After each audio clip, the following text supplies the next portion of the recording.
Mars is a familiar neighbor in our solar system, but its two unusually shaped moons, Phobos and Deimos, behave like anomalies. They resemble stray boulders more than planetary satellites, and their history is defined by a series of logical contradictions. This strange history began over 150 years before they were actually discovered.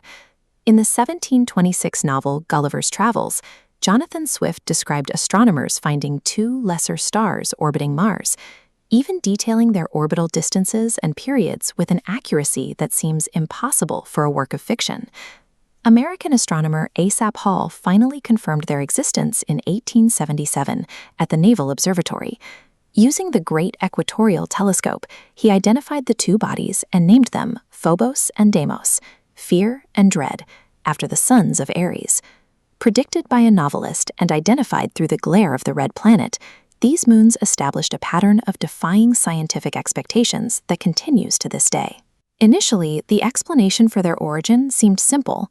Their dark surfaces and low density led scientists to assume they were primitive asteroids from the outer belt, caught in the grip of Martian gravity as they drifted past. Measurements show these moons are rubble piles, collections of rock and debris so loosely consolidated that up to a third of their interior consists of empty voids. This low-density, porous structure is a hallmark of many known asteroids. However, the math of orbital mechanics contradicts this capture theory. Natural gravitational capture almost always results in orbits that are erratic and tilted. Yet Phobos and Deimos follow nearly perfect circular paths, aligned exactly with the Martian equator. Because simple capture cannot produce such precise orbits, the true origin of these moons must involve a far more complex interaction with the planet itself. Evidence for that interaction is written directly into the surface of Phobos. The moon is dominated by the Stickney Crater, an impact so massive it should have shattered the entire body. Phobos survived only because its porous rubble pile interior absorbed the energy of the collision like a shock absorber. Running across the scarred surface is a network of strange parallel grooves. For decades, they were dismissed as simple cracks from the Stickney impact, but their orientation tells a different story. Many of these are tidal stress fractures. Because Phobos orbits so close to Mars, the planet's gravity pulls on the moon's elastic shell, creating literal stretch marks in the regolith as the moon migrates inward. Other grooves are formed by sesquenary ejecta. When asteroids hit Mars, the debris is blasted into orbit where Phobos intercepts it, leading to linear chains of secondary impact craters across the moon's surface. These stretch marks and debris chains reveal that Phobos is a body tethered to the violent physical processes of Mars, rather than an isolated visitor from the asteroid belt. In 2023, data from the UAE's Hope Mission provided a significant breakthrough. Analysis of Deimos revealed a composition rich in basaltic rock, the exact volcanic material that makes up the Martian crust. Basalt is a signature of planetary volcanism, not the primitive asteroid belt. Its presence suggests the moons were born from a grandparent moon, a massive body formed when a giant impact billions of years ago blasted the Martian surface into orbit. This cycle is governed by the Roche Limit, where a planet's tidal forces overpower a moon's gravity. When a moon spirals past this limit, it is torn apart into a planetary ring of debris. Over time, this material clumps back together to form a smaller moon, which eventually begins spiraling inward again. Phobos and Deimos exist as the latest survivors of this multi-billion-year cosmic recycling program, perpetually shifting between the form of a moon and the form of a ring.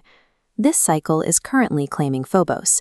It is spiraling inward at nearly 2 meters per century, a trajectory that will lead to its destruction and the formation of a new Martian ring within the next 50 million years. Deimos faces the opposite fate. It is slowly migrating away from Mars, gaining energy until it eventually drifts into a permanent solar orbit, leaving Mars without any satellites. Securing a physical rock sample is the only way to confirm this history, but exploring these moons has proven notoriously difficult. The Soviet Phobos 2 mission illustrates these challenges. It utilized 3 computers that had to vote on every command. When 2 of the units failed to reach a quorum, the healthy third computer was unable to act, leaving the probe stranded and silent. The same chaotic gravitational forces that define the moon's life cycles make navigating and landing on them an immense challenge for human engineering. JAXA's upcoming Martian Moons Exploration Mission, or MMX, aims to break this cycle of failure.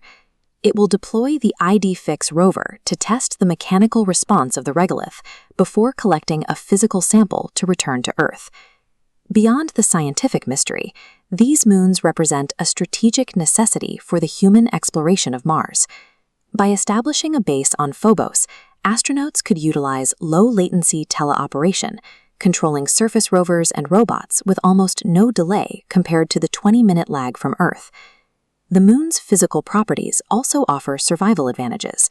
Their thick regolith provides natural radiation shielding, and the potential water-ice reserves hidden within their highly porous interiors could be processed into liquid oxygen and hydrogen propellant. As Phobos spirals toward destruction and Deimos drifts into exile, these ephemeral fragments of Mars provide the natural infrastructure for our expansion into the solar system.